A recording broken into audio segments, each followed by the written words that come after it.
ஸ்பெயினுடைய பிரதமர் ஒரு முக்கியமான செய்தியை வெளியிட்டிருக்கிறார். பாலஸ்தீனத்தில் நிறுவப்பட இருக்கிற அமைதி காக்கும் படையில தேவைப்பட்டால் ஸ்பெயினுடைய படைப்பிரிவுகளும் வந்து இணைந்து கொள்ளும் என்கிற செய்திகளை சொல்லியிருக்கிறார். எதிர்வருகிற நாட்கள்ல பாலஸ்தீனத்திற்கான பீஸ் கவுன்சிலை அறிவிக்க இருக்கிறார், அமைதி காக்கும் கவுன்சிலை அறிவிக்க இருக்கிறார். அத்தோடு 2ஆம் கட்ட சமாதான ஏற்பாடுகளும் நடைபெற இருக்கிறது என்கிற செய்திகளும் இன்றைக்கு வெளியாகி இருக்கக்கூடிய நிலையில தான்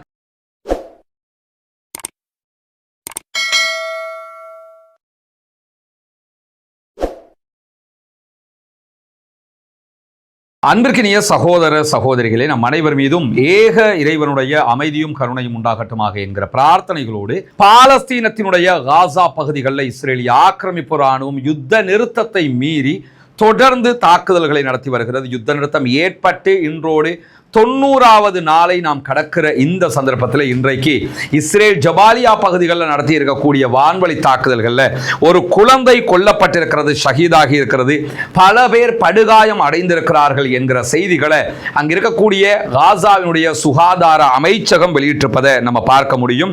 இன்றைக்கு காசாவினுடைய மருத்துவமனை வட்டாரங்கள் தெரிவித்திருக்கக்கூடிய செய்திகளின் பிரகாரம் மேலும் 2 பேர் இஸ்ரேலுடைய துப்பாக்கி சூட்டில் படுகாயம் அடைந்திருக்கிறார்கள். இஸ்ரேலிய ஆக்கிரமிப்பு ராணுவம் காசா பகுதிகளுக்கு உள்ள இருக்கக்கூடிய அவர்களுடைய கட்டுப்பாட்டு பகுதிகளில் இருந்துதான் இந்த ராக்கெட் ஏவுதலை தாக்குதலை நடத்தி இருக்கிறது என்கிற செய்திகளும் இன்றைக்கு வெளியாகி இருப்பதை நம்ம பார்க்க முடியும். தொடர்ந்தும் இஸ்ரேல் காசாவுக்கு எதிரான தாக்குதல்களை அதிகரித்துக் கொண்டே வருகிறது, ஒப்பந்தங்களை மீறிக்கொண்டே இருக்கிறது, பாலஸ்தீன அப்பாவிகள் மீதான தாக்குதல்கள் தொடர்கிறது. இந்த சந்தர்ப்பத்தில் தான் இன்றைக்கு ஸ்பெயினுடைய பிரதமர் ஒரு முக்கியமான செய்தியை வெளியிட்டிருக்கிறார். பாலஸ்தீனத்தில் நிறுவப்பட இருக்கிற அமைதி காக்கும் படையில தேவைப்பட்டால் ஸ்பெயினுடைய படைப்பிரிவுகளும் வந்து இணைந்து கொள்ளும் என்கிற செய்திகளை சொல்லியிருக்கிறார். ஸ்பெயினுடைய பிரதமர் பெட்ரோ சான்சஸ் இன்றைக்கு வெளியிட்டிருக்கக்கூடிய அறிவிப்புல வாய்ப்பு கிடைக்கும் போது பாலஸ்தீனத்திற்கான அமைதி காக்கும் படைகளை அனுப்புவது குறித்து நாடாளுமன்றத்தில் முன்மொழிவேன் என்று சொல்லியிருக்கிறார். ஏன்னா நாங்க எப்போதுமே பாலஸ்தீனத்தோடு இணைந்து இருக்கக்கூடியவர்கள், பாலஸ்தீனத்திற்காக இஸ்ரேலையே நாங்கள் பகைத்து கொண்டிருக்கிறோம், இஸ்ரேல் தொடர்ந்து செய்கிற அநியாயங்களை ஏற்றுக்கொள்ள முடியாது. அந்த அடிப்படையில் பாலஸ்தீனத்தில் அமைதி திரும்ப வேண்டும் என்று சொன்னால் அதற்காக பாலஸ்தீனத்தினுடைய வளர்ச்சிக்காகவும் முன்னேற்றத்திற்காகவும் ஒரு சுயாதீனமான சாத்தியமான பாலஸ்தீன அரசு அமைவதற்காகவும் நாங்கள் எங்களுடைய படைப்பிரிவுகளை அனுப்புவதற்கு தயாராக இருக்கிறோம். அவர்கள் அங்கு அமைதி காக்கும் வேலைகளில் மாத்திரம்தான் ஈடுபடுவார்கள் என்கிற செய்திகளை ஸ்பெயின் வெளியிட்டிருக்கிறாங்க. 2014ஆம் ஆண்டு இவர்கள் பாலஸ்தீனத்தை ஏற்றுக்கொண்டிருந்தார்கள். இந்த யுத்த காலத்தில் உச்சமாகவே பாலஸ்தீனத்தை தனி நாடாகவும் அங்கீகரித்திருக்கிறது ஸ்பெயின் என்கிற நிலையில தான் இந்த அறிவிப்புகள் வெளியாகி இருக்கிறது. ஜனாதிபதி டொனால்ட் ட்ரம்ப், அமெரிக்காவினுடைய அதிபர்,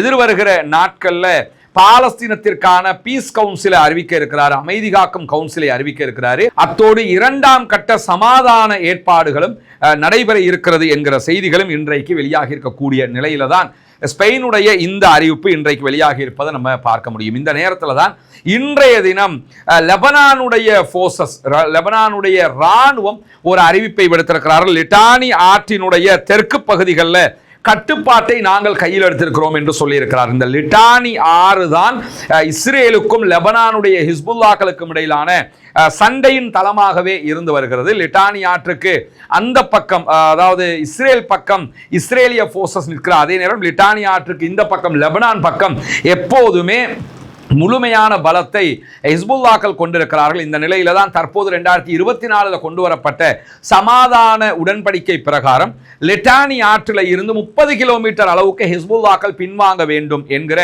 கோரிக்கை விடுக்கப்பட்ட நிலையில் அந்த கோரிக்கையை ஹிஸ்புல்லாக்களும் ஏற்றுக்கொண்டிருக்கிறார்கள். அந்த அடிப்படையில் லிட்டானி ஆற்றினுடைய தெற்கு பகுதிகளுடைய அந்த 30 கிலோமீட்டர் சரௌண்டிங்ல இருக்கக்கூடிய எல்லை பகுதிகளை மொத்தமாக லெபனானுடைய ராணுவம் கண்ட்ரோல் பண்ணுகிறது.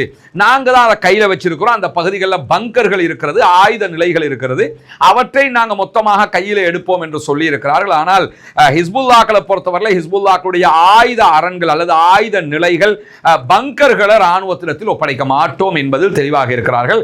இஸ்ரேலுக்கும் அமெரிக்காவுக்கும் ஒரு சால்ஜாப்புக்காக ஒரு பதிலை சொல்வதற்காக லெபனானுடைய போர்சஸ் இந்த பதிலை சொல்கிறது என்றுதான் நம்ம புரிந்து கொள்ள முடியும். ஏன்னா ஹிஸ்புல்லா ஹிஸ்புல்லாக்கள் தான் லெபனானுடைய ஃபோர்ஸஸ் அளவுக்கு பலம் பெற்றவர்களே தவிர லெபனான் ஃபோர்ஸஸ் ஹிஸ்புல்லாக்களோட சண்டை பிடிக்கிற அளவுக்கு பலம் வாய்ந்தவர்கள் கிடையாது என்பதும் இதற்கான ஒரு அடிப்படை காரணமாக இருக்கக்கூடிய நிலையில தான் நமக்கெல்லாம் தெரியும் யமனுக்குள்ள ஒரு பெரிய பிரச்சனையே ஓடிக்கொண்டிருக்கிறது. யமன்ல ஹூத்திகளோடு தான் பொதுவாக சவுதி அரேபியாவும் அதனுடைய ஆதரவு பெற்ற படைகளும் 2015 வரைக்கும் சண்டை போட்டிருந்த நிலையில இப்ப அங்க இருக்கக்கூடிய ஹவுத்தி குழு அமைதியாக இருக்கிறது. அவங்க நேரடியா இஸ்ரேலுடனான சண்டைகளை தான் பார்த்துக்கிட்டு இருக்கிறாங்க. மெயின் சாப்டர்ல அவங்க தலையிட்டு கொண்டிருக்கக்கூடிய நேரத்தில் சவுதியோடு இணைந்து செயல்பட்ட எஸ்டிசி என்கிற ஆயுத குழு இவங்க முழுவதுமாக யுஏஇனுடைய ஐக்கிய அரபு அமீரகத்தினுடைய அனுமதி பெற்ற அல்லது ஆதரவு பெற்ற பண உதவிகள் பெறுகிற ஆயுத உதவிகள் பெறுகிற ஆயுத குழுவாக இருக்கிறார்கள்.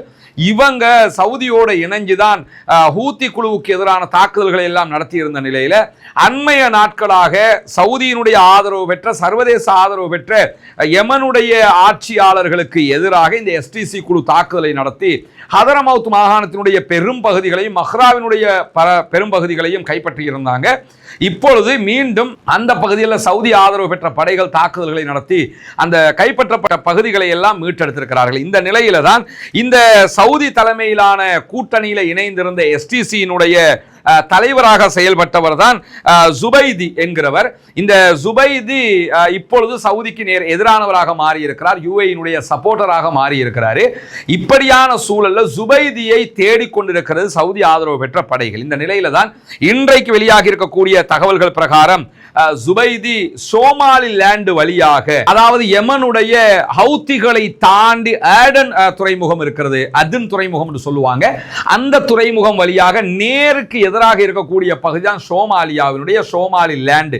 இப்ப இஸ்ரேல் தனிநாடு அங்கீகரிச்சிருக்கிறானா இல்லையா அந்த பகுதி, அந்த சோமாலிலாந்துக்கு ஒரு கப்பல் வழியாக தப்பி சென்று அங்கிருந்து சோமாலியாவினுடைய தலைநகரத்துக்கு சென்று சோமாலியாவிலிருந்து விமானம் வழியாக அவர் யுஏஇக்கு தப்பி போயிருக்கிறார் என்கிற தகவல்களை யமன்ல சவுதி ஆதரவு பெற்ற ஆட்சியாளர்கள் இன்றைக்கு வெளியிட்டிருக்கக்கூடிய செய்தியில நம்ம பார்க்க முடிகிறது. அவர்கள் வெளியிட்டிருக்கக்கூடிய அறிவிப்புல ஐதுரூஸ் அல் ஜுபைதி புதன்கிழமை யமன்ல இருக்கக்கூடிய அதன் துறைமுகத்தில் இருந்து சோமாலிலாந்தில் இருக்கக்கூடிய துறைமுகத்துக்கு கப்பல் வழியாக இரவுல தப்பி போனாரு. பிறகு ஐக்கிய அரபு எமிரேட்ஸுக்கு அவர்களுடைய அதிகாரிகளோடு இணைந்து சோமாலியாவிலிருந்து அவர் பயணிச்சாரு. பயணிக்கிற நேரத்தில் விமானம் ஓமானுடைய வான் எல்லைக்குள்ள போகும்போது அவர்களுடைய அடையாள அமைப்புகள் அத்தனையுமே அவங்க நிறுத்திட்டாங்க, ஆஃப் பண்ணிட்டாங்க.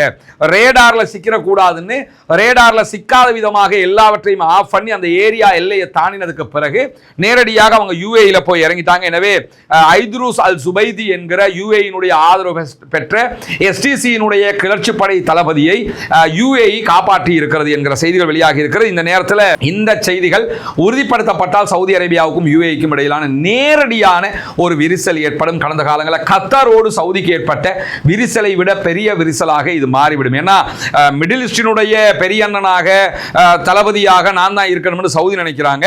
ஆனா யுஏஇயை பொறுத்தவரையில் அவர்கள் ஆயுத ரீதியாக ராணுவ ரீதியாக இப்படியான வேலைகளையும் செய்து வருகிறார்கள் என்பதையும் நம்ம பார்க்க முடிகிறது. அடுத்தடுத்த கட்டங்கள் எப்படி மாறப்போகிறது என்பதை பொறுத்திருந்துதான் பார்க்க வேண்டும். இப்படியான ஒரு சூழலுக்கு மத்தியில தான் இன்றைக்கு வெளியாக இருக்கக்கூடிய மேலதிக தகவல்கள் பிரகாரம் இஸ்ரேலுக்கு எதிராக முட்கூட்டிய தாக்குதல் ஒன்றை திடீரென ஈரான் நடத்துவதற்கு வாய்ப்பு இருக்கிறது. ஈரான் அப்படியான ஒரு தாக்குதலுக்கு செல்லலாம் என்கிற தகவல்களை ஈரானுடைய உச்சகட்ட பாதுகாப்பு கவுன்சில் இன்றைக்கு வெளியிட்டிருக்கிற செய்திகளை பல சர்வதேச ஊடகங்களும் வெளியிட்டிருப்பதை நம்ம பார்க்க முடியும். ஈரானுடைய பாதுகாப்பு கவுன்சில் வெளியிட்டிருக்கக்கூடிய அறிவிப்பு பிரகாரம் பிராந்தியத்தினுடைய பதட்டங்களை அதிகரிப்பதனுடைய அறிகுறி தெரிகிறது. ஏன்னா ஈரானுக்குள்ள பெரிய எக்கானமிக் கிரைசிஸ் நடந்து கொண்டிருக்குது, பொருளாதார நெருக்கடி. அதுக்கு எதிராக ஈரானுடைய மக்கள் வீதியில இறங்கி போராடி கொண்டிருக்கிறாங்க. அப்படி போராடக்கூடிய நிலையில் அந்த மக்களுக்கு உள்ள கிளர்ச்சியாளர்களை நுழைச்சி ஆட்சியை கவிழ்க்கிற ஒரு ஏற்பாட்டை இஸ்ரேலும் அமெரிக்காவும் இணைந்து செய்து வருகிறது. அமெரிக்காவுடைய அதிபர் டொனால்ட் ட்ரம்ப் வெளிப்படையாக இதை பற்றியெல்லாம் பேசிக்கிட்டு இருக்கக்கூடிய சூழலில் தான் இன்றைக்கு ஈரானுடைய உள் விவகாரங்களில் தலையிடுகிற எந்த ஒரு நாடாக இருந்தாலும், ஈரானுடைய உள்நாட்டில் குழப்பத்தை உண்டாக்குகிற யாராக இருந்தாலும் கண்டிப்பாக அவங்களுக்கு ஒரு பெரிய பதிலடி காத்திருக்கிறது. நாங்கள் அவங்களுக்கு உச்சகட்டமாக முன்கூட்டிய தாக்குதல்களை நடத்துவோம் என்கிற செய்திகளை சொல்லியிருக்கிறாங்க. குறிப்பாக இஸ்லாமிய புரட்சிகர காவல் படை என்று சொல்லக்கூடிய IRGC 2 நாட்களுக்கு முன்பதாகத்தான் பெரிய இராணுவ பயிற்சி ஒன்றை மேற்கொண்டிருந்தாங்க. கடல் வழியாக, வான் வழியாக, தரை வழியாக அவங்க பல மாகாணங்களை நடத்தியிருந்தாங்க. நடத்தியதற்கு பிறகுதான் இந்த அறிவிப்பை விடுத்திருக்கிறாங்க. பொதுவாகவே ஈரானுடைய இந்த பாதுகாப்பு கவுன்சில் சொல்லும் போது என்ன சொன்னாங்கன்னா, எங்களுக்கு தாக்குதல் நடத்தக்கூடியவங்களுக்கு டிஃபென்சிவாக நாங்க எதிர் தாக்குதல் மட்டும்தான் நடத்துவோம்னு நினைக்காதீங்க, நாங்களே முன்கூட்டி தாக்குதலை நடத்தவும் கூடும் என்று சொல்லியிருக்கிறாங்க. இதை அமெரிக்காவும் எதிர்பார்த்த ஒரு அறிக்கையை ஆல்ரெடி அவங்க வெளியிட்டிருந்தாங்க, முன்கூட்டிய தாக்குதல்கள் நடத்தப்படலாம்னு.